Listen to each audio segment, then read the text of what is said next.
Studios. Hello, my name is Kevin Surratt Sr.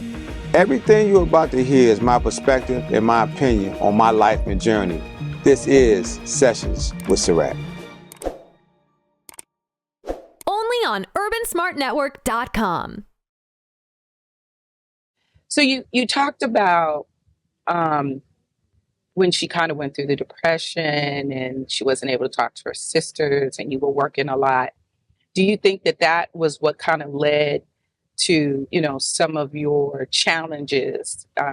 It's no secret that, you both have talked about the infidelities that, entered your life in your relationship. And I do want to say that that's not something that you have to keep validating for people. I mean, you went through it.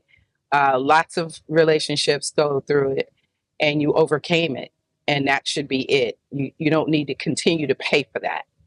But did the lack of communication, was that the thing you believe kind of contributed to this disconnect between the two of you? I definitely believe that the disconnect was a contributing factor. She felt alone. Yeah. She felt neglected. And we did talk about that publicly. Right. And so in that, I learned that our communication was bad. And that was a big contributing factor. But Traci said something. We did a radio interview one day. And she said, our communication sucks. But to go with that, she said she had never seen how her parents would make up after a disagreement. They'd come out the room like everything was kosher. Right. And that was our function. Our function was just like that.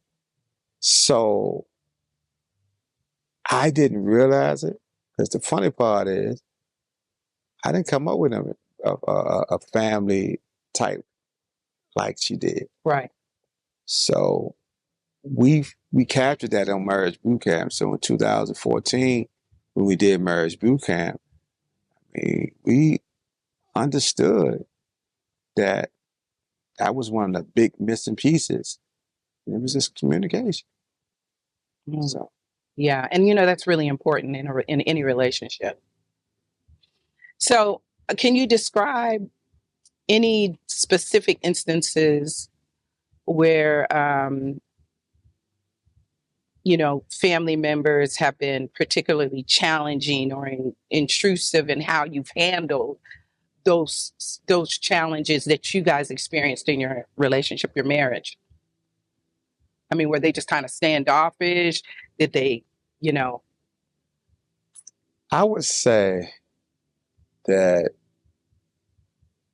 when they got together, it could be holidays, it could be phone calls.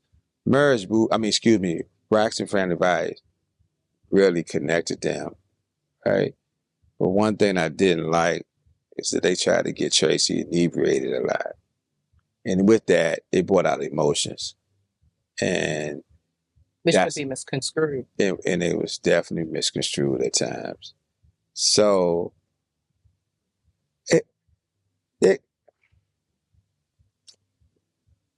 I think sometimes Traci had definitely conversations with other people, and they took it and believed it the way they wanted to believe.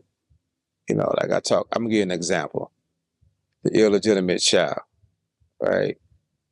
They brought that up while we were filming. It was the season finale. I want to say season 3.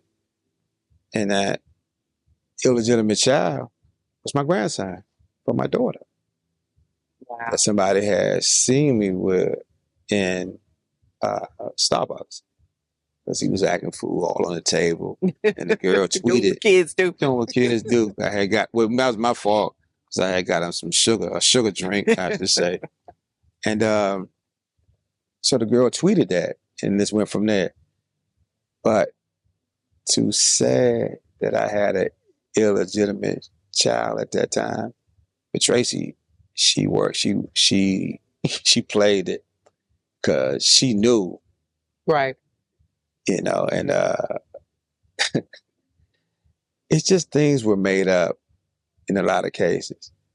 The way they moved in those spaces Right. was like, wow,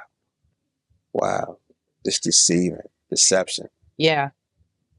So that's the best way I can describe it at this point. Right. Okay. Well, looking at the show and, when they first came out, it always felt like she seemed a little isolated. She was there, but it just seemed isolated. And she oftentimes, to me, seemed a little angry, like in certain situations, about the way that she was, I don't know, being handled by her sisters, by the family. I mean, that was definitely true. She would come home, she would talk about that. And, like the first maybe 2 seasons or 1.5, they called her the wannabe. Mm. And that crushed her. The wannabe what? Wannabe sister, the wanna sing. I don't know. We never figured it out. What brought that on? That's just how they played on each other's emotions. I'm gonna give you an example. Some people they've seen that tattoo on Traci's back, right? Right. The hummingbirds. The hummingbirds. So Traci went to tell them that she had the hummingbirds on her back. One tattoo is going across here, her wrist. It says Surratt. As you see, I got SirRatt right here. Right. So she went to tell them about the hummingbirds. They made her feel like some shit. Oh, man. So when she was in the hospital going through treatment, I was on the phone with Tony, and I told Tony, those hummingbirds on her back, that represent all of her sisters. And this was early 2021. So I sent Tony a picture of it. And I said, that represents all this. That's how much she loved y'all. What was their response to that? Tony was like, oh my God, I didn't know. I said, she tried to tell you. See, one thing about Trace, as soon as she felt like a vice in a situation when she's trying to communicate, she'll shut down. Mm-hmm. And so they shut her down. But then all of a sudden now, they're showing her in her worst state. Yeah. With that on her back. And that's just a shame. This is Sessions with Surratt.